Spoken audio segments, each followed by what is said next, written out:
मुसलमानों का ये अकीदा है कि वो जिस अल्लाह ताला के ऊपर यकीन रखते हैं वो ना सिर्फ मौजूद है बल्कि इंसानों के मामलात में गहरी दिलचस्पी भी रखता है। उसने इंसानों की अखलाकी हालत को सुधारने के लिए ना सिर्फ 4 किताबें नाजिल की हैं बल्कि 1,24,000 अंबिया भी भेजे हैं। और उसने बनी इसराइल के लिए आसमान से मनोसलवा भी उतारा और उसने पैगंबर इस्लाम के लिए आसमान से जिनसी हांडी भी उतारी। ख़वातीनो हज़रात, इन मुसलमानों का ये भी अकीदा है कि वो जो भी नमाज पढ़ते हैं, वो जो भी कोई अच्छाई का काम करते हैं, उसका रिवॉर्ड जो है उन्हें इनका अल्लाह ताला लाइफ आफ्टर डेथ में जन्नत की सूरत में देगा, जहां वो एक हमेशा हमेशा की जिंदगी बसर कर सकेंगे। और यही जो इमॉर्टैलिटी की ख्वाहिश है, ये इस्लाम समेत हर मजहब की एक फाउंडेशन है। और हर मजहबी शख्स मरने के बाद जो एक हमेशा हमेशा की जिंदगी चाहता है और अपनी जो इज्जत नफ्स है या अपनी जो ईगो है उसे इस बात पर आमादा नहीं कर पाता कि मैंने मरने के बाद मट्टी हो जाना है। मैं ये समझता हूँ कि ये दुनिया में तमाम मज़ाहिब की बुनियाद। दोस्तों, अब बात करते हैं ओवैस इकबाल की। वीडियो क्लिप में आपने ओवैस इकबाल को बोलते और अपनी बातें रखते हुए सुना। ये साफ है कि वे एक सक्षम वक्ता हैं और उनकी भाषा पर पकड़ वाकई काबिल तारीफ है। लेकिन जब वे इस्लाम की आलोचना करते हैं तो अक्सर अन्य सभी धर्मों को भी उसी कटघरे में खड़ा कर देते हैं, यहाँ तक कि सनातन धर्म को भी। ये प्रवृत्ति न केवल बौद्धिक रूप से अनुचित है बल्कि ये दर्शाती है कि उन्हें धार्मिक परंपराओं का अध्ययन नहीं किया है। वो सनातन धर्म के बारे में जानते ही नहीं हैं। ये एक धर्म नहीं है, ये ऐसा धर्म नहीं है जिसमें आपको किसी को पूजना है और उससे आपको फल की प्राप्ति होगी। ऐसा कुछ भी नहीं है इसमें नॉलेज है, इसमें साइंस है, सर्जरी है, इसमें कॉस्मोलॉजी है, इसमें अलग अलग सब्जेक्ट्स पे किताबें हैं। ये नहीं जानते, ये सिर्फ एक किताब को जानते हैं और उसके बारे में ही बात करते हैं और उस एक किताब से सारे अन्य ग्रंथों को भी मिला देते हैं। ओवैस को कम से कम ये स्पष्ट करना चाहिए कि सनातन धर्म की उत्पत्ति किसने की। कौन सा ग्रंथ ये बताता है कि मृत्यु के बाद कोई भौतिक जन्नत मिलेगी? हमारे किसी सनातन धर्म की किसी किताब में ऐसा कुछ वर्णन नहीं है। उसमें बोला सत्य की खोज करें, जो सत्य है उसको आप जानें, उसके ऊपर आप बहस करें, डिबेट्स करें। सनातन धर्म कोई इंसानों द्वारा गढ़ा गया डॉगमेटिक सिस्टम नहीं है। ये ना तो किसी एक किताब पर आधारित है और ना ही किसी स्वघोषित देवीय प्रकाशन पर टिका है, यानी कि डिवाइन रेवलेशन। ये एक परंपरा है जिसमें आत्मा, कर्म, पुनर्जन्म, मोक्ष की अवधारणाएं हैं। ऐसा सोचा जाता है जिससे इंसान अपना जो अभी का जन्म है उसको अच्छा बनाए। बात के लिए वहाँ इस धर्म में कुछ नहीं रखा है, ना कुछ बताया गया है, जो किसी सर्वशक्तिमान के फैसलों पर नहीं बल्कि आत्मज्ञान, कर्म के सिद्धांत पर आधारित है। इसमें स्त्री और पुरुष को बराबरी का दर्जा प्राप्त है और स्त्री को एक शक्ति के रूप में देखा जाता है। ओवैस इकबाल ने इस्लाम तो छोड़ दिया, लेकिन ऐसा लगता है कि जैसे एक मेंढक एक कुएं से निकलकर बस दूसरे कुएं में चला गया हो। जब वे मुसलमान थे तब वे अंधभक्ति में लीन थे और कुरान की भक्ति करते थे, कुरान में ध्यान रखते थे, इस्लाम में ध्यान रखते थे। अब वही अंधभक्ति उन्हें विज्ञान में दिखाई देती है। पहले वे आंख बंद करके कुरान और अल्लाह की बातों को मानते थे। अब किसी कारणवश उनकी वहां से आंख खुल गई। अब वही दृष्टिकोण वे आधुनिक विज्ञान की अप्रमाणित थ्योरीज के प्रति अपनाते हैं। अब वे साइंस के ऊपर भी अंधभक्तों जैसे विश्वास करते हैं। उदाहरण के लिए ओवैस अक्सर मुसलमानों का मजाक उड़ाते हैं कि वे मानते हैं कि कुरान में लिखा है अल्लाह ने आदम को मिट्टी से बनाया और उसमें जान फूकी और फिर आदम की पसली से हवा को बनाया। अब साइंटिफिकली ये बात सही नहीं है, इसलिए वो इस पे हंसते हैं। लेकिन क्या वे कभी एबायोजेनेसिस पर भी इसी तरह के सवाल उठाते हैं? एबायोजेनेसिस वही वैज्ञानिक धारणा है जो ये कहती है कि जीवन निर्जीव पदार्थों से अपने आप उत्पन्न हुआ। अपने आप होना जैसी कोई थ्योरी यूनिवर्सल लॉ के अंडर में नहीं आती। साइंस भी इस बात को नहीं मानती कि अपने आप कुछ हो सकता है। बिना किसी चेतना या बुद्धि के आप निर्जीव पदार्थों से जीवन नहीं बना सकते, और जीवन तो जीवन है, वो कभी निर्जीव पदार्थों से नहीं बन सकता। माना जाता है कि धरती के प्रारंभिक वातावरण में जहां बिजली, ज्वालामुखी और तापीय ऊर्जा मौजूद थी, वहीं पर एमिनो एसिड जैसे बायो मॉलिक्यूल्स बन गए। मॉलिक्यूल्स बनना एक अलग बात है, लेकिन उसमें जान होना एक बिल्कुल अलग बात है। ये इम्पॉसिबल बात है, ये हो ही नहीं सकता। पर सवाल उठता है, क्या इतना काफ़ी है जीवन कहलाने के लिए? एमिनो एसिड्स बन गए यानी कि जीवन बन गया। उनको ये अच्छी तरह से पता है कि अमीनो एसिड्स और पानी जैसे तत्व पूरे यूनिवर्स में कई जगह उपलब्ध हैं। तो क्या यूनिवर्स में अलग अलग जगह बहुत सा जीवन है? किसी भी आप ग्रह पे जाके जीवन पा सकते हैं या एस्ट्रॉइड पे जीवन मिलता है आपको, जबकि अमीनो एसिड्स के वहाँ पे मिलता है। हायाबुसा 2 जापान का एक यान था जिसने एक एस्ट्रॉइड पे जाके वहाँ से सैंपल्स लेकर आया और उसमें अमीनो एसिड्स पाए गए। 1952 में मिलर उरे एक्सपेरिमेंट्स में अमीनो एसिड्स लैब में बने जरूर, लेकिन कोई जीवित कोशिका नहीं थी। ये सिर्फ अमीनो एसिड्स थे, जो मीन्स बेसिक केमिकल्स मान लें उनको। उनमें चेतना नहीं थी, ना ही उनमें प्रजनन या मेटाबॉलिज्म जैसी जीवित प्रक्रिया थी। अगर उस प्रयोगशाला में कुरान से अल्लाह आता तो जरूर उसमें जान फूंक सकता था। तो बात कुछ और होती, तो इससे विज्ञान का भी भला हो जाता और कुरान का भी भला हो जाता। लेकिन विज्ञान वहीं रुक गया, जीवन बना नहीं, बस संभावित बिल्डिंग ब्लॉक्स ही बने।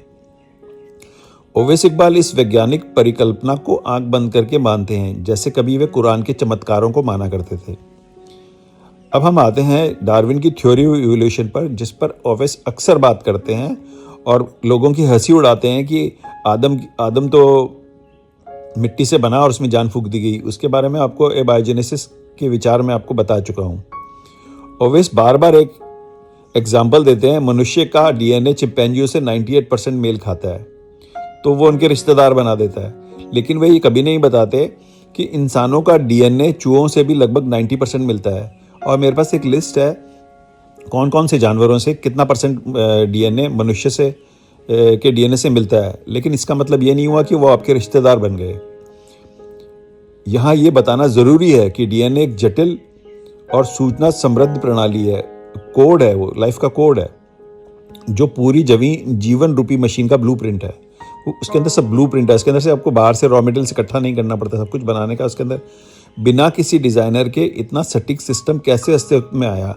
आरएनए और डीएनए में संग्रहित जानकारी को एक कंप्यूटर कोड से भी ज़्यादा रिफाइंड माना गया है। अगर ये कोड है बना है तो किसी कोडर को भी होना चाहिए जिसने इसको बनाया।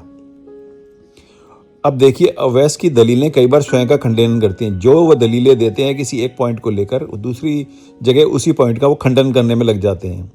वे कहते हैं कि कुरान का अल्लाह कोई फिजिकल एंटिटी नहीं है, इसलिए वह भौतिक ब्रह्मांड नहीं बना सकता। ये अगर उनकी बातों को सही भी मान लें तो यही तर्क वैज्ञानिक एबायोजेनेसिस और नेचुरल सिलेक्शन पे भी लागू होगा, लेकिन वो इसको लागू नहीं करते। अगर सोचिए, अगर बिना भौतिक अस्तित्व के अल्लाह ब्रह्मांड नहीं बना सकता, तो बिना चेतना, ज्ञान और दिशा के केवल ब्लाइंड प्रोसेस नेचुरल सिलेक्शन से करोड़ों अलग अलग प्रकार की जीवित प्रजातियां अपने आप उत्पन्न कैसे हो गई? इतने सारे जो जीव हैं, जो प्राणी हैं, जो एनिमल्स हैं, जो ह्यूमंस हैं, वो अपने आप कैसे बन गए? यदि कोई नॉन फिजिकल गॉड नहीं बना सकता, तो नॉन इंटेलिजेंट इवोल्यूशन कैसे बना सकती है? अपने आप सब कुछ कैसे हो सकता है? लेकिन इसका जवाब ना तो ओवैस के पास है, ना वो उनके जिनकी वो भक्ति करते हैं वैज्ञानिक, उनके पास भी नहीं है। ओवैस इकबाल सिर्फ एक अंधभक्ति के शिकार हैं। पहले वो इस्लाम की में अंधभक्ति करते थे, अब वो साइंस में अंधभक्ति करते हैं। मेरे लिए नेचुरल सिलेक्शन और खुदा में कोई खास फर्क नहीं है, बस नाम बदल गया है। एक में उसे अल्लाह, गॉड, वाहेगुरु कुछ भी कह सकते हैं, और दूसरे में ब्लाइंड प्रोसेस, जिसका कोई रैशनल आंसर ना डार्विन के पास है, ना साइंस के पास है, ना ये बायोजेनेसिस मानने वाले साइंटिस्ट के पास है, या उसकी सोच रखने वालों के पास भी नहीं है। कैसे वो चाहते हैं कि चूल्हे पे पका के जीवन को निकाल लें? जीवन कुछ पकाने की चीज़ नहीं है। दोनों ही मामले में कोई भी वैज्ञानिक रूप से साक्ष्य योग्य डिजाइनर की बात ही नहीं करते। कोई इंटेलिजेंट क्रिएटर तो उनको समझ में ही नहीं आता, लेकिन एक को मानना अंधभक्ति कहलाता है और दूसरे को वैज्ञानिक सोच। ये सिर्फ शब्दों का खेल है। निल्हा दुल्हा के शब्दों को बहुत अच्छी तरह से पॉलिश करके, कंगी पट्टी करके उसको साइंस बना दिया, और जो रिलीजन के थ्रू माना जाए उसको अंधभक्ति बता दी। ओवैस अक्सर सवाल करते हैं, अगर अल्लाह ने ब्रह्मांड बनाया तो रॉ मटेरियल कहाँ से लेकर आए? अब देखिए, बौड़म बुद्धि हैं, अब खुद परिवार वाले हैं, तो उन्होंने अपना परिवार आगे बढ़ाया होगा, तो क्या रॉ मटेरियल खरीदने गए थे परिवार बनाने से पहले वो? या एक प्रोसेस है उसका, उनका बीज, और जो मैं अभी क्या बताऊँ सब समझते हैं, सबको पता है। तो उसमें पार्ट्स या रॉ मटेरियल खरीदने किसी हार्डवेयर की दुकान पे या केमिस्ट की दुकान पे या फार्मेसी में नहीं जाना पड़ता है। इस तर्क में ही विरोधाभास है, जो ये जो तर्क देते हैं क्या किसी इंसान ने कभी बच्चे को जन्म देने से पहले कोई रॉ मटेरियल बाजार से खरीदा? क्या आप अपने बच्चे को बनाने से पहले बाजार से कार्बन, नाइट्रोजन, हाइड्रोजन खरीदते हैं? नहीं, ये सब इंटेलिजेंट डिज़ाइन का एक हिस्सा है। एक ऐसा सिस्टम जहाँ निर्माण के लिए रॉ मटेरियल नहीं लाया जाता, बल्कि सिस्टम ही उसे जनरेट करता है। उनका एग्जाम्पल सैमसंग की कंपनी और उसका मोबाइल है। ये साउथ कोरिया की कंपनी नहीं है, जहाँ रॉ मटेरियल बाजार से लाना पड़ता है, बाहर से लाना पड़ता है और फिर उसे असेंबल करके जो मोबाइल फ़ोन बनाया जाता है। ये एक सेल्फ कंटेन्ड इंटेलिजेंट सिस्टम है। डार्विन की सोच की तरह नेचुरल सिलेक्शन की यूज़ करके इसको बनाया नहीं जा सकता। क्या उसमें इतनी जानकारी थी? उसको पता था डार्विन को कि 100 ट्रिलियन न्यूरॉन्स एक आदमी के दिमाग में होते हैं और जो मुश्किल ऑर्गन्स के डिज़ाइन है, उनके फंक्शन है, वो अपने आप हो सकते हैं बिना किसी डिज़ाइनर के, बिना किसी इंटेलिजेंट माइंड के। अब मुझे सबसे आश्चर्य की बात ये लगती है, क्या ओवैस इकबाल मकड़ी से भी जाके पूछते हैं कि वो धागा और गोंद किधर से लाती है, जाला कैसे बनाती है, उसकी टेक्नोलॉजी कहाँ से लेकर आई है? जब वो अल्लाह से पूछ सकते हैं कि वो रॉ मटेरियल कहाँ से लाता है, तो वो ज़रूर मकड़ी से भी बार बार पूछने जाते होंगे और उनके घर की मकड़ियाँ भी बहुत परेशान हो गई होंगी उनसे पूछ के कि भाई वो उनसे सीक्रेट जानना चाहते हैं कि ये धागा और गोंद कहाँ से लाती है और ये टेक्नोलॉजी, ऐसी फाइन टेक्नोलॉजी तो कैसे लाती है, ला मुझे बता। और वो इसका आजकल अमेरिका में रहते हुए वो उसका ट्रेडमार्क रजिस्टर करा लेंगे। पर यूनिवर्स के रॉ मटेरियल को बनाने वाले और बेचने वालों को दुकानें ढूंढते हैं वो, जो कि एक बिल्कुल गलत सोच है उनकी। दरअसल डार्विन की थ्योरी किसी धार्मिक किताब से कम नहीं है। जिस तरह धार्मिक ग्रंथ उस समय की सामाजिक और बौद्धिक स्थितियों के हिसाब से बने, वैसे ही डार्विन की थ्योरी भी एक सीमित समय और स्थान पर आधारित बौद्धिक कल्पना थी। वह इंग्लैंड में पले बड़े और उन्हीं परिवेशों में उन्होंने सर्वाइवल ऑफ फिटेस्ट और स्ट्रगल ऑफ फूड जैसे सिद्धांत गढ़े। वो उस वक्त ज़्यादातर लोगों को सर्वाइव करने की प्रॉब्लम थी और खाने की कमी थी, तो उनको लगा यही जीवन है और उन्होंने उसी हिसाब से डार्विन की थ्योरी, अपनी एक थ्योरी गढ़ दी कि जिसमें ज़्यादा ताकत है और ये सब जो ज़्यादा प्रजनन करेगा, जिसका रियलिटी में से कोई मतलब नहीं है, वो एक पर्टिकुलर वक्त के हिसाब से थ्योरी है। जबकि यूनिवर्सल लॉज ऐसे काम नहीं करते। यूनिवर्सल लॉ परफेक्टली हर वक्त हर जगह काम करते हैं, वरना आसमानों में हवाई जहाज उड़ाना सबसे मुश्किल काम हो जाए कि अब मर्जी नहीं है यूनिवर्सल लॉ की तो वो उड़ेगा नहीं। अगर डार्विन उस समय अफ्रीका गए होते, जहाँ प्रकृति की विविधता, संतुलन और सह अस्तित्व ज़्यादा है, जहाँ डिफ्रेंशिएट बहुत ज़्यादा है, अगर आप अफ्रीकन लोगों को देखेंगे और बाकी दुनिया भर के लोगों को देखेंगे तो आप समझ जाएंगे कि इस डिज़ाइन में जो रिफाइनमेंट है, जो फिनिशिंग है, उसकी कमी है। मैं कोई रेसिस्ट नहीं बन रहा हूँ, लेकिन अगर आप साइंटिफिकली इसको फ़र्क को देखेंगे तो आपको समझ में आएगा। अगर आप माने कि वो इंसान नहीं है तो सब इंसानों के बुत बना के वहाँ खड़े कर दें, एक ऐसा बुत वहाँ दिखेगा तो वो आपको लगेगा कि उसके अंदर फिनिशिंग की कमी है, प्रोडक्ट में फिनिशिंग की कमी है। और वो दिखता भी है, क्योंकि सिर्फ अफ्रीका ही ऐसा एक कॉन्टिनेंट है जहाँ पे ज़्यादातर लोग अलग अलग दिखते हैं, बिल्कुल अलग दिखते हैं। उनके नान नक्श जो उनकी अपीयरेंसेस बिल्कुल अलग है और वो बहुत पीछे भी रह गए हैं। तो यहाँ लगता है नेचुरल सिलेक्शन ने उनसे बड़ी जाति की है कि उनको बढ़ने का मौका नहीं दिया, लेकिन ये ऐसा नहीं है, ये डिज़ाइन का फ़र्क है। फिर सवाल उठता है, अगर अफ्रीका मानव सभ्यता का पालना, क्रैडल ऑफ ह्यूमैनिटी है, तो अफ्रीकन जनजातियां पीछे क्यों रह गई? इंसानों की शक्ल सूरत में इतनी विविधता क्यों है? डायनासोर कहाँ से आए और क्यों विलुप्त हो गए? ये भी डार्विन उनके तक तो डायनासोर के बारे में इतनी जानकारी नहीं थी। अब यही जो हाल ही में आपने देखा, इंडोनेशिया में 2003 में कुछ फॉसिल्स पाए गए हैं होमो फ्लोरेसेंसिस के, जो सिर्फ 3 फीट हाइट के थे मानव, और उनका वजन भी कोई ज़्यादा नहीं था, 25 से 30 किलो के बीच में थे, और उनका जो ब्रेन था वो भी छोटा पाया गया। लेकिन वो टूल्स इस्तेमाल करते थे, आग जलाना जानते थे और हंटिंग करते थे, और उस समय वहाँ पे बोने हाथी भी होते थे। तो ऐसे सवाल हैं जिनका ओवेस के पास कोई उत्तर नहीं है, ना ही आधुनिक विज्ञान के पास। कोई कंटिन्यूटी नहीं मिलती, कोई रीज़न नहीं मिलता। डार्विन एक स्टोरी लिख के चले गए, वो उस वक्त के हिसाब से सूट करती थी, लेकिन आज के हिसाब से वो सूट नहीं करती है। अब हम बात करते हैं ओवैस इकबाल के नॉलेज की हद की, यानी सिंगुलैरिटी की। जिस तरह वे विज्ञान के अंधभक्त हैं, ठीक उसी तरह विज्ञान खुद अपनी सीमाओं में अंधभक्त है। कैसे है, आइए देखते हैं। अब ये साइंस का सिद्धांत सब जानते हैं, ऊर्जा, एनर्जी कभी नष्ट नहीं होती, कभी खत्म नहीं होती, और उसको बना भी नहीं सकते, वो खत्म भी नहीं होती। ट्रांसफॉर्मेशन होता है, वो रूप बदलती है। पदार्थ यानी मैटर भी कभी नष्ट नहीं होता, मतलब ऊर्जा यानी एनर्जी मैटर में कन्वर्ट हो सकती है और मैटर एनर्जी में कन्वर्ट हो सकता है। ये साइकिलें चलती रहती है, मतलब खत्म कुछ नहीं होता, सिर्फ ट्रांसफॉर्मेशन होता है। और ये एक यूनिवर्सल लॉ है। ये जो यूनिवर्सल लॉ है, इनको कोई बना नहीं सकता, ना बनाता है। ये शाश्वत है, इटर्नल है, ये रहेंगे, पहले भी थे और बाद में भी रहेंगे।